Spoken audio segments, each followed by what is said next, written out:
Welcome back to another video of Amoeba classes, my dear lovely students.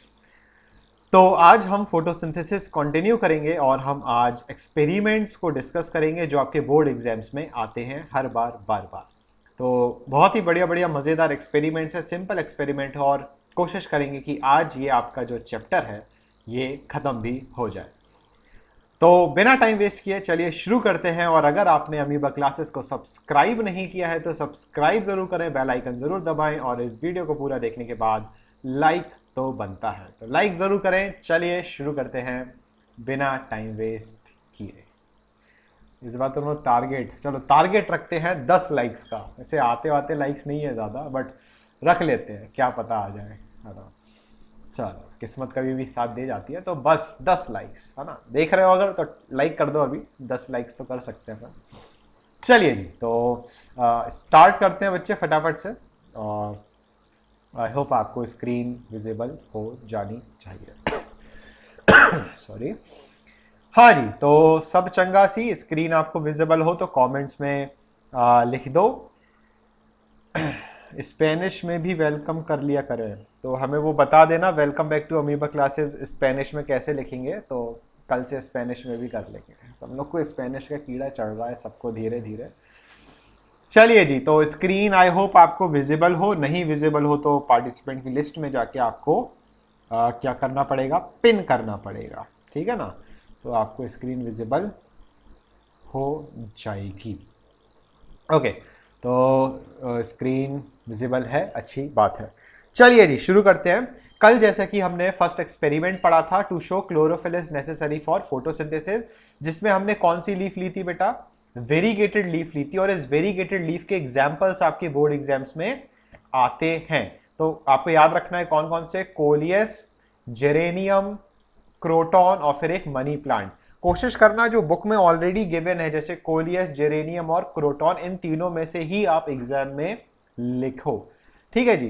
तो ये पूरा process हमने already देख लिया था कि किस तरीके से सबसे पहले हमने उसका पूरा स्टार्च को हटाया डार्क अंधेरे में रखकर, फिर हमने उसको धूप में रखा तो उसमें स्टार्च बना, फिर हमने उसको पत्ती को तोड़ दिया, उबले हुए पानी में हमने पानी में बॉईल किया, फिर उसको अल्कोहल से ट्रीट किया, फिर उसके बाद हमने लास्ट में क्या उसमें डाली, आयोडीन।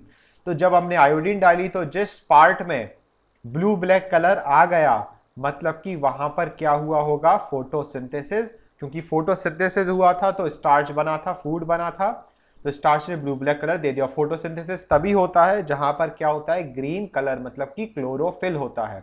तो जहां जहां ओरिजिनल आप लीफ में देखोगे तो जहां जहां क्लोरोफिल था, सिर्फ वहीं वहीं कौन सा कलर आया, ब्लू ब्लैक कलर आया, जिससे हमें यह प्रूफ हो गया था कि फोटोसिंथेसिस करने के लिए क्लोरोफिल क्या है, जरूरी होता है। अगला एक्सपेरिमेंट है to show that sunlight is necessary for photosynthesis. तो अब हम देखेंगे कि धूप कितनी ज्यादा जरूरी है, किसके लिए, फोटोसिंथेसिस के लिए। तो प्रोसीजर वही सेम है। सबसे पहले हमने लीफ को क्या कर दिया बच्चे, डी स्टार्च कर दिया, ताकि सारा का सारा जो ऑलरेडी एग्जिस्टेड फूड है, स्टार्च है, वो क्या हो जाए, कंज्यूम हो जाए, ठीक है। फिर हमने उस लीफ को क्या किया, एक ब्लैक पेपर से कवर कर दिया और अंदर एक डिजाइन बना दिया। चाहो तो आप यहाँ पे अपने नाम का या किसी और के नाम का यहाँ पे अल्फाबेट भी बना सकते हो, कुछ भी बना सकते हो, ताकि थोड़ा सा हमें डिफरेंस हो जाए कि एक्सपेरिमेंट में होने क्या वाला है। हाँ बिल्कुल, अमीबा क्लासेस का यहाँ पे लोगो भी बना सकते हैं स्टार की जगह। अब समझना कि इस एक्सपेरिमेंट में हुआ क्या। हमने सबसे पहले क्या किया, डी स्टार्च, ठीक है। डी स्टार्च हमने कितने दिन के लिए रखा, 2 दिन के लिए रखा, बिल्कुल। और तो पूरा स्टार्च क्या हो जाएगा, खत्म। फिर इस लीफ के ऊपर हमने क्या चढ़ा दिया बच्चे, ब्लैक पेपर हमने चढ़ा दिया इस लीफ के ऊपर, और फिर इस लीफ को हमने कहां रख दिया बच्चे, धूप में रख दिया, मतलब कि सनलाइट में रख दिया। अब नॉर्मल काम है भाई, अगर सनलाइट होगी तो कौन सा प्रोसेस होगा बेटे, फोटोसिंथेसिस। कौन सा प्रोसेस होगा, फोटोसिंथेसिस।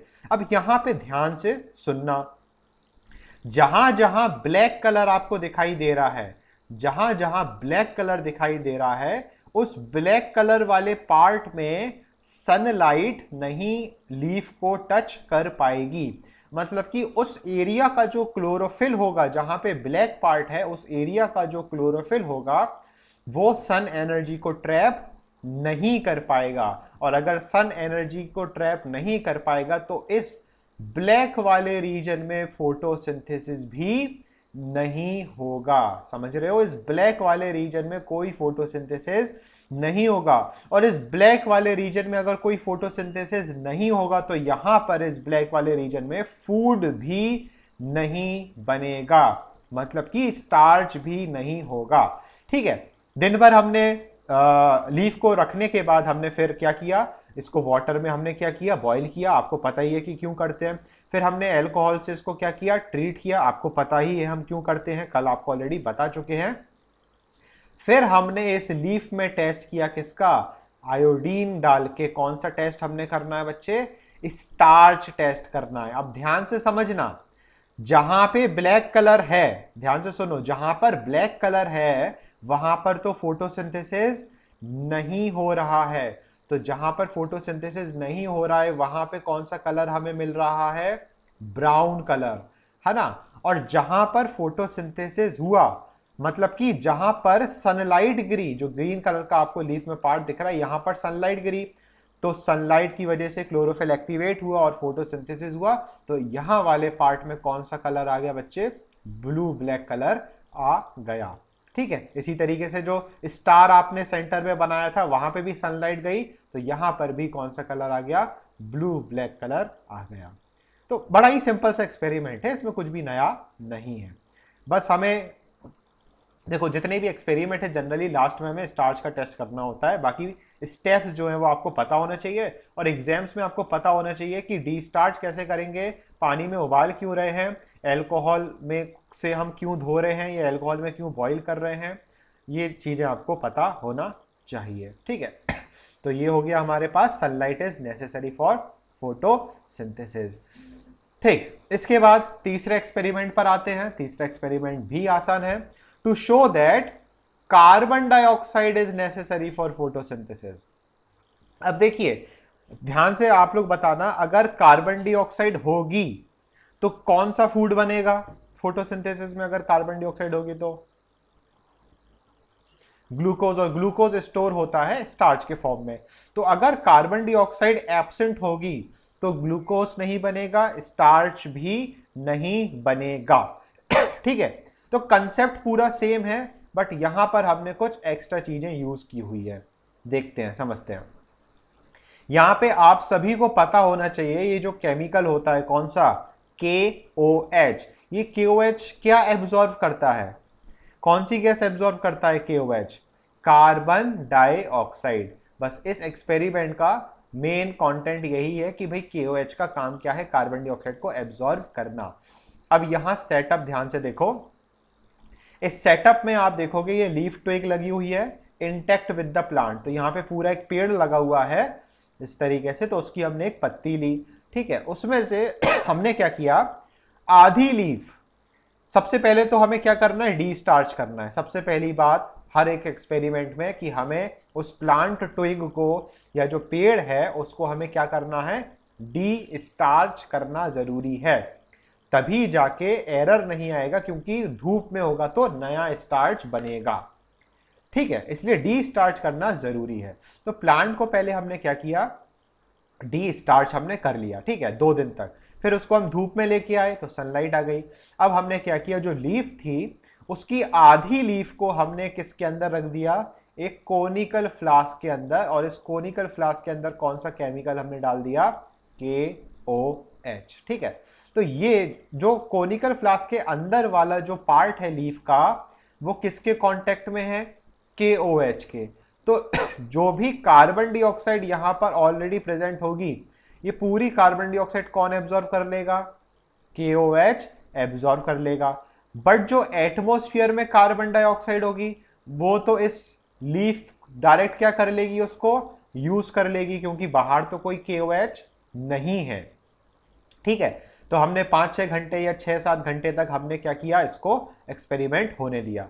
फिर अगला स्टेप क्या किया हमने, कि उस अगले स्टेप में हमने उस लीफ को, सिर्फ इस लीफ को देखना ध्यान से, अगले स्टेप में हमने उस लीफ को तोड़ा। तोड़ने के बाद हमने क्या किया, उसको वाटर में बॉईल किया, फिर हमने अल्कोहल में बॉईल किया, और फिर हमने इस पे कौन सा टेस्ट किया, स्टार्च टेस्ट किया। क्या डाल के बच्चे, आयोडीन डाल के, समझे। और जैसे ही आयोडीन डाली तो आप ध्यान से देखो, जो पार्ट एटमॉस्फेयर में एक्सपोज्ड था, ये वाला पार्ट जो एटमॉस्फेयर में एक्सपोज्ड था, यहां पे स्टार्च बना होगा, तो यहां पे कौन सा कलर हमें मिल गया, ब्लू ब्लैक कलर मिल गया एक तरीके से देखा जाए। और जो पार्ट अंदर की तरफ था, जिसमें CO2 क्या हो गई थी, एब्जॉर्ब हो गई थी, इसमें कोई फोटोसिंथेसिस नहीं होगा, तो ये पार्ट हमें वैसा का वैसा मिल गया। और अगर हमने उसको डीकलराइज किया है तो उसका कलर हमें कैसा मिल जाएगा, brown colour, blue black colour नहीं आएगा। तो इससे हमें क्या प्रूव हुआ कि कार्बन डाइऑक्साइड की एब्सेंस में यहां वाले पार्ट पर ग्लूकोज स्टार्च नहीं बना, जिसकी वजह से फोटोसिंथेसिस मतलब यहां नहीं हुआ कार्बन डाइऑक्साइड की कमी की वजह से। और इसके अपोजिट पार्ट में ग्लूकोज बना, स्टार्च बना, क्यों, क्योंकि यहां पर कार्बन डाइऑक्साइड की अवेलेबिलिटी थी, समझे। इसमें और देखते हैं कि ये बी पार्ट इसमें क्या लिखना चाहते हैं, पोटेशियम हाइड्रोक्साइड, ये दूसरा एक्सपेरिमेंट है, ऊपर वाला ये वाला जो है, ये शायद इन्होंने एक चीज और बोली है कि इसमें अच्छा वाटर अवेलेबिलिटी वाला होगा इसमें। The same experiment can be modified as this. Half of the leaf outside the bottle will show the presence of starch while the other half. तो इसी तरीके से दूसरा एक्सपेरिमेंट भी हम कर सकते हैं। यहाँ पर हमने क्या ले लिया, KOH ले लिया, तो KOH यहाँ की क्या एब्जॉर्ब कर लेगा, कार्बन डाइऑक्साइड, और यहाँ पे उसको कार्बन डाइऑक्साइड तो मिल ही जाएगी, और पानी तो पूरे लीफ को मिल ही रहा है। तो सेम रिजल्ट हमें मिलेगा, कुछ इस तरीके की लीफ हमें मिलेगी। यहां तक क्लियर है बच्चे। तो ये एक्सपेरिमेंट में हमने क्या देखा कि भाई कार्बन डाइऑक्साइड जो है बहुत ज्यादा जरूरी होती है स्टार्च के फॉर्मेशन के लिए, ठीक है। अगले एक्सपेरिमेंट पे आते हैं। To show that oxygen is produced during photosynthesis. अब ऑक्सीजन प्रोड्यूस होती है फोटोसिंथेसिस में, इसका बड़ा ही आसान सा एक्सपेरिमेंट है, बट इसमें हमें एक प्लांट लेने की जरूरत है, और वो प्लांट कौन सा होता है, वाटर प्लांट, ठीक है, क्योंकि हम पानी में एक्सपेरिमेंट करने वाले हैं ताकि हम ऑक्सीजन को अच्छी तरह कलेक्ट कर सकें। तो एग्जाम्पल याद रखना, बोर्ड में आ सकता है कि भाई वाटर प्लांट का एग्जाम्पल बताइए, तो बेस्ट एग्जाम्पल तो आपको जिंदगी भर जो याद रहता है वो कौन सा, हाइड्रेला, है ना। हर सब्जेक्ट में हाइड्रेला तो पढ़ते ही पढ़ते हो। साथ में जो सेरीना में और दिया वो कौन सा दिया है, लोडिया, इलोडिया, ठीक है, क्लॉडिया नहीं, क्लॉडिया तो डार्क में थी, यहाँ पे क्या है, इलोडिया या इलोडिया, ठीक, जो भी। वेलेसनेरिया भी ले सकते हैं बच्चे, बट वेलेसनेरिया ना बहुत बड़ा प्लांट होता है, तो उसके उस लेवल पे एक्सपेरिमेंट करना थोड़ा सा मुश्किल है, इसलिए हाइड्रेला बेस्ट है। छोटा सा प्लांट होता है हाइड्रेला का, बड़े आसानी से एक्सपेरिमेंट हो सकता है। तो अगले पेज पर देखते हैं कि किस तरीके से एक्सपेरिमेंट किया जाएगा।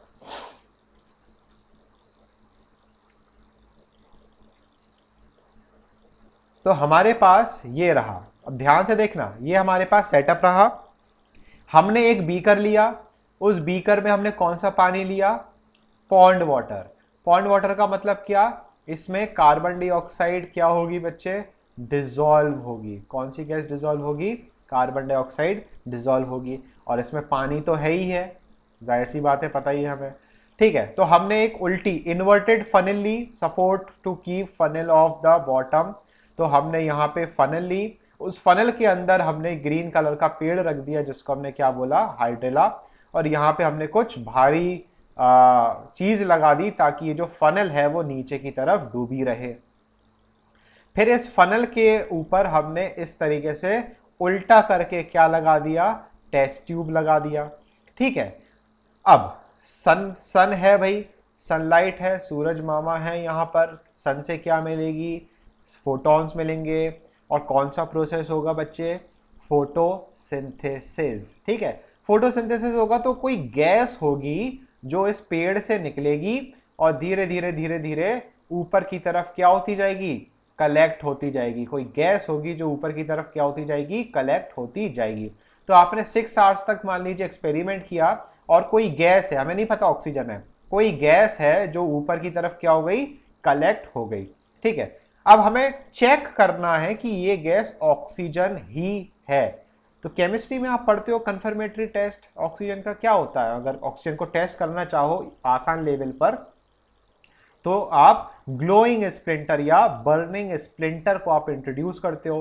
तो हमें करना क्या है, इस टेस्ट ट्यूब को बड़े अच्छी तरीके से रिमूव करना है ताकि जो इसके अंदर गैस भरी हुई हो वो एस्केप ना करे। और फिर बर्निंग स्प्लिंटर पास में लेके आओ, और अगर वो बर्निंग स्प्लिंटर कर जाए क्या, burst into flame, a glowing splinter burst into flame shows the presence of oxygen. तो ये हमसे प्रूव हो जाएगा कि भाई फोटोसिंथेसिस जब होता है तो जो गैस रिलीज होती है वो कौन सी रिलीज होती है बच्चे, ऑक्सीजन गैस रिलीज होती है। ठीक है, तो यहां पे आपके जो एक्सपेरिमेंट्स है वो हो गए क्या, खत्म। बाकी रीडिंग आप करना अच्छी तरह से एक्सपेरिमेंट्स की, एक्सपेरिमेंट्स बहुत ही ज्यादा इंपॉर्टेंट हैं, इनको हल्के में मत लेना। अब जो कहानी है वो एकदम बकवास कहानी है, ऑफिशियली चैप्टर खत्म हो चुका है, बट देख लेते हैं आपके सेलिना में और क्या क्या लिखा हुआ है कि अब भाई इंपॉर्टेंस ऑफ फोटोसिंथेसिस। तो अब तुम लोग 10th में आ गए हो तो इतना तो खुद से लिख भी पाओगे कि भाई फोटोसिंथेसिस से फूड मिलता है, जितने जो ऑटोट्रॉप्स है वो फूड बना रहे हैं फोटोसिंथेसिस करके, और आप लोग जो जानवर हो, हम जो इंसान हैं, हम लोग को क्या होता है, खाना मिलता है किससे, पेड़ों से, जो कि क्या कर रहे हैं, फोटोसिंथेसिस। ठीक है, तो फूड की बात हो गई। और हमें क्या क्या मिलता है फूड के अलावा, हमें क्या मिलती है बच्चे, ऑक्सीजन मिलती है। आप लोग जो जानवर हो, हम जो इंसान हैं, जिंदा रहने के लिए हमें क्या चाहिए, ऑक्सीजन चाहिए। सही बात है कि नहीं, तो लाइफ सपोर्ट करता है। यहाँ पे बच्चे ये फूड चेन है, कभी एग्जाम में आती नहीं है वैसे ये, बट फिर भी फूड चेन आपको भाई मतलब क्या समझाएं, आप लोग छोटी क्लासेस में पढ़ चुके हो कि कॉर्न है, फूड को प्रोड्यूस फोटोसिंथेसिस करके मतलब फूड बनाया, रैट ने कॉर्न को खाया, स्नेक ने रैट को खाया, हॉक ने स्नेक को खाया, तो हॉक क्या हो गई, टॉप कंज्यूमर, कॉर्न क्या हो गया, प्रोड्यूसर, और रैट और स्नेक क्या हो गए, प्राइमरी कंज्यूमर, स्नेक क्या हो गया, सेकेंडरी कंज्यूमर, और हॉक क्या हो गई, टॉप कंज्यूमर। इसी तरीके से ग्रास प्रोड्यूसर, ये प्राइमरी कंज्यूमर, ये top consumer. Grass producer, grass hopper primary consumer, लेजर्ड secondary consumer, और काइट क्या हो गई, top consumer. Grass producer, insect primary consumer, frog secondary consumer, snake tertiary consumer, और पीकॉक क्या हो गई, top consumer. Wheat producer, man की मैन की अगर बात करें तो प्राइमरी कंज्यूमर, और मॉस्किटो बच्चे पूरे आदमी को नहीं खाता है, मॉस्किटो क्या चूसता है, इंसान का ब्लड। ठीक है, तो मॉस्किटो क्या हो गया, टॉप कंज्यूमर, जो इंसान का खून को चूसता है। कभी कभी स्टूडेंट्स भी टीचर का खून चूस लेते हैं, क्या करें। ठीक है, तो इसी तरीके से जैसे फंगाई और बैक्टीरिया है, तो ये फंगाई बैक्टीरिया हम किस कैटेगरी में रख रहे हैं, नॉन ग्रीन प्लांट्स में रख रहे हैं। But to be precise, these fungi and bacteria they are not plant. कोई बताएगा कि इस फंगाई कौन से किंगडम में आता है और बैक्टीरिया कौन से किंगडम में आता है। देखे तुम लोग में से कौन आंसर देता है। फंगाई कौन से किंगडम में आता है, सही बात है, देव अग्निहोत्री ने सही बोला, फंगाई खुद एक किंगडम है बच्चे, फंगाई खुद एक किंगडम है। कौन से किंगडम में क्या आता है, ये खुद एक किंगडम है। इसका एक अच्छा सा नाम क्या है, कोई बताएगा फंगाई किंगडम को, और हम कौन से नाम से जानते हैं। देखते हैं कौन सही जवाब देता। तुम लोग को तुक्का मारने के लिए एक हिंट दे देते हैं कि उसको हम एम से शुरू करते हैं, उस वर्ड को एम से शुरू करते हैं। तो गूगल करने की जगह दिमाग लगाना, माइकोलॉजी, वो तो स्टडी ऑफ फंगाई होती है, बट प्रखर गुप्ता थोड़ा सा सही गया। यहाँ पे हम इसको बोलते हैं माइकोटा, किंगडम माइकोटा। ठीक है, यहाँ माइको मतलब fungi, mycology is the study of fungi. और बैक्टीरिया का कौन सा किंगडम है भाई, बैक्टीरिया कौन से किंगडम में आता है, बैक्टीरिया आता है किंगडम मोनेरा के अंदर। तो यहाँ जो लिखा है नॉन ग्रीन प्लांट्स, ये सरासर गलत लिखा हुआ है, बट इस सेंटेंस में चलेगा, ठीक है ना, क्योंकि ये जो डिटेल दी हुई है तो इस सेंटेंस में हम काम चला सकते हैं, कोई दिक्कत वाली बात नहीं है। ठीक है बच्चे, फिर ये फूड चेन दी हुई है भाई, कौन किसको खा रहा है, पेड़ ने मतलब ग्रास हॉपर, रैबिट और रैट ने इस पेड़ से ऑक्सीजन ली, खाना वाना लिया, फिर लिजर्ड ने इनको खाया और फिर हॉक जो है वो टॉप कंज्यूमर बन गया, इस तरीके से। ठीक है, तो ये सब बकवास जो है ये तो आपको मतलब छोड़ना चाहो तो छोड़ दो, पढ़ना चाहो तो पढ़ दो, यहाँ तक तो ज़रूर पढ़ लेना। ये हाइड्रेला वाला जो एक्सपेरिमेंट है ये पढ़ना ज़रूरी है। लास्ट पेज देखते हैं भाई इस चैप्टर का, और आज लगता है बैच जल्दी ख़त्म हो जाएगा। इसके बाद बच्चे आती है कार्बन साइकिल। कार्बन साइकिल सही बताएं ईमानदारी से तो कभी एग्जाम में आई नहीं है, बट स्कोप ऑफ सिलेबस में हर बार लिख कर आती है कि कार्बन साइकिल सिलेबस में है, तो हम इसको नहीं छोड़ेंगे। तो बड़ी ही सिंपल सी है कार्बन की साइकिल, और फिगर आपको दिख ही रहा होगा, तो फटाफट से कार्बन साइकिल को भी डिस्कस कर लेते हैं। क्लास 9th में केमिस्ट्री में भी आपने कार्बन साइकिल पढ़ी हुई है ना, तो इसलिए पढ़ना ज़रूरी है। तो देखते हैं कार्बन साइकिल। चलो थोड़ा सा पानी पी ले, हम तुम लोग भी रेस्ट ले लो, ये चैप्टर ख़त्म हो ही चुका है, बस 10 मिनट का और है, पढ़ते हैं आराम से।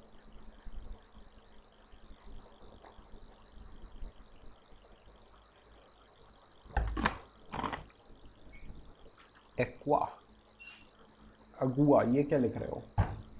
अगुआ मतलब सिनोर, बेबे, अगुआ। अच्छा, वाटर, वाटर को अगुआ बोलते हैं। हमें लग रहा कि साल भर में स्पेनिश तो हम ऐसे ही सीख जाएंगे तुम लोग से।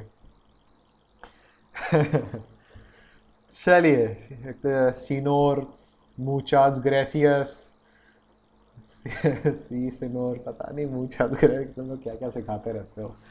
चलिए जी, कार्बन साइकिल देखते हैं, उसके बाद फिर हम वापस अपनी ह्यूमन फिजियोलॉजी को कंटिन्यू करेंगे। बहुत बढ़िया बढ़िया चैप्टर बचे हुए हैं, बहुत मज़ा आएगा एक महीने, अगले एक महीने। ठीक है, चलिए। तो हरमोसा का क्या मतलब होता है? जर्मनी में हरमोसा क्या होता है? हरमोसा, हर नहीं, ये तो हरमाना, हरमोसा स्पेनिश में हरमोसा बताना। ठीक है, ब्यूटीफुल, हाँ बिल्कुल सही। ये उसकी फ़ैन है लगता। कौन आई थी वो माउंट लिट्रा में, क्या नाम था? क्या नाम था उसका? आस्था गिल, हाँ आस्था गिल का गाना आया था ना हरमोसा, तब उसने बताया था। ठीक ठीक, तो हम भी पीछे खड़े थे तुम लोग के, तुम लोग हमें देख नहीं पाए, बट हमने भी आस्था गिल का एंजॉय किया था, मज़ा आया था। काफ़ी लोग गए थे। चलिए, अच्छी बात है। चलिए जी, हरमोसा, तो ये कार्बन साइकिल बहुत ही ज़्यादा हरमोसा है। देखते हैं फटाफट से, उसके बाद फिर समोसा खा लेना तुम लोग। देखो बच्चे, शुरुआत करते हैं हम ये सेंटर वाले डिब्बे से। ठीक है, इस सेंटर वाले डिब्बे में आप ध्यान से देखो, हम पढ़ क्या रहे हैं? Carbon cycle. तो जहां से शुरू करेंगे वहीं घूम के वापस आने वाले हैं। प्रोड्यूसर्स की बात करें, प्रोड्यूसर्स कौन होते हैं? Green plants. ठीक है, ये ग्रीन प्लांट्स जब डीके करते हैं, सड़ जाते हैं, ओल्ड हो जाते हैं, झड़ने लगते हैं, जब इनमें वाटर नहीं पहुंचता है, कोई भी प्रोसेस नहीं करते, तो अल्टीमेटली ये ग्रीन प्लांट्स अब ग्रीन नहीं रहेंगे। वो क्या करेंगे बच्चे? डीके करना शुरू करेंगे। क्या करेंगे? डिके करेंगे, राइट। एनिमल्स की बात करें तो ग्रीन प्लांट्स को कौन खा लेता है? एनिमल्स खा लेते हैं। ठीक है, जो कि कौन है? कंज्यूमर्स। और अगर एनिमल्स मर जाता है तो उसको कौन डिकम्पोज करता है? Bacteria and fungi. इनको, एनिमल्स को क्या करते हैं? डिकम्पोज। तो ये प्लांट्स, एनिमल्स और फंगाई कैसे कनेक्टेड हैं, आप ये समझ गए हो। ठीक है, इसके बाद अगर हम ऑर्गेनिक मटेरियल, अब ये जो डिकम्पोजर्स हैं, एनिमल्स हैं, प्लांट्स हैं, ये सब कौन से मटेरियल हैं बेटा? ऑर्गेनिक मटेरियल है। और जब ऑर्गेनिक मटेरियल को हम बर्न करते हैं, जलाते हैं, तो उस रिएक्शन को हम बोलते हैं कंबशन। और उस कंबशन रिएक्शन में क्या होता है? एक गैस प्रोड्यूस होती है, उस गैस को क्या बोलते हैं? Carbon dioxide. प्लांट्स की अगर हम बात करें तो प्लांट्स जब रेस्पिरेशन करता है, ह्यूमंस जब रेस्पिरेशन करते हैं, बैक्टीरिया और फंगाई जब रेस्पिरेशन करते हैं, तो भी हम अपने मुंह से, प्लांट अपने स्टोमेटा से, बैक्टीरिया अपने बॉडी से कौन सी गैस निकालता है? Carbon dioxide. और ये कार्बन डाइऑक्साइड कहां पहुंच गई? हवा में पहुंच गई, right. Carbon dioxide is in the air. वहीं अगर हम बात करें प्लांट्स, एनिमल और फंगाई, जब ये मर जाते हैं तो ये सालों साल तक, 1000 साल तक, 500 साल तक, 10,000 साल तक ये जमीन के अंदर गड़े रहते हैं और उनका फॉसिलाइजेशन शुरू होता है और ये किस में कन्वर्ट हो जाते हैं, फॉसिल फ्यूल्स में, जैसे कोल, ऑयल, नेचुरल गैस और लाइमस्टोन में ये सब क्या हो जाते हैं, कन्वर्ट। और जब ये इनको हम जलाते हैं, कोयले को आपने जलाया है तो जलाने की रिएक्शन को क्या बोलते हैं, कंबशन। लाइमस्टोन को जब हम हीट करते हैं भट्टियों में, ठीक है, किल्न मतलब क्या होता है, भट्टी, तो जब इनको हम हीट करते हैं, बर्न करते हैं, तो भी एटमॉस्फेयर में कौन सी गैस जाती है, कार्बन डाइऑक्साइड। ठीक है जी।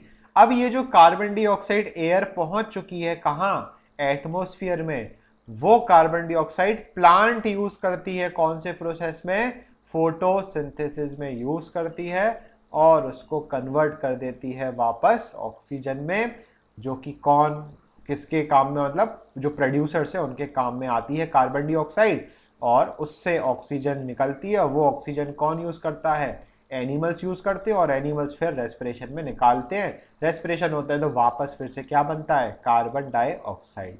तो इस तरीके से ये जो कार्बन साइकिल है ऐसे क्या हो जाती है, गोल गोल घूम जाती है और साइकिल भी खत्म हो जाती है। ठीक है बेटा, तो यहाँ पे हमारा सिस्टम फिर से हैंग हो गया है और पता नहीं ऐसा क्यों होता है, आजकल बड़ी दिक्कत होने लगी है। सर प्लांट्स वाला यूनिट कंप्लीट आज फुल, हाँ जी, आपकी सेल बायोलॉजी, आपकी प्लांट फिजियोलॉजी पूरी कंप्लीट हो चुकी है और अब जो बचा है वो बचा है एनिमल फिजियोलॉजी के गिने चुने 4 चैप्टर। वो 4 चैप्टर कौन कौन से बचे हैं, nervous system, sense organ, endocrine system और रिप्रोडक्टिव सिस्टम। तो ये 4 सिस्टम बचे हैं जिसको पढ़ने में बहुत ही मज़ा आने वाला है और बहुत ही ज़्यादा इम्पॉर्टेंट चैप्टर भी हैं ये। और उसके बाद हमारी बायो हो जाएगी क्या, समाप्त। फिर आप जब चाहो जो चैप्टर पढ़ना चाहो यूट्यूब से आप पढ़ सकते ही हो। ठीक है, तो यूट्यूब के लिए थोड़ा सा ख़त्म कर देते हैं, उसके बाद अपन फिर कुछ डिस्कशन करते हैं। और हाँ जी बच्चों, तो अगर आप ये वीडियो यूट्यूब पर देख रहे हैं तो प्लांट फिजियोलॉजी ख़त्म हो चुकी है और बाकी के जो बायो के चैप्टर्स हैं वो आपको डिस्क्रिप्शन में लिंक के साथ मिल जाएंगे। आप अमीबा क्लासेस की वीडियोस या जो प्लेलिस्ट का ऑप्शन होता है वहाँ पे भी जाके आप सारी प्लेलिस्ट को, क्लास 10 की प्लेलिस्ट को चेक कर सकते हो। आपको हर एक चैप्टर सेल बायोलॉजी और प्लांट फिजियोलॉजी का मिल जाएगा। ह्यूमन फिजियोलॉजी में सर्कुलेटरी और एक्सक्रीटरी भी मिल जाएगा। तो अगर आपने चैनल को सब्सक्राइब नहीं किया तो अभी कर लीजिए, क्योंकि आगे बहुत ही मज़ेदार वीडियोस आपके लिए आने वाले हैं। तब तक के लिए आसिफ सरकार टाटा बाय बाय, मिलते हैं कल अगली वीडियो में।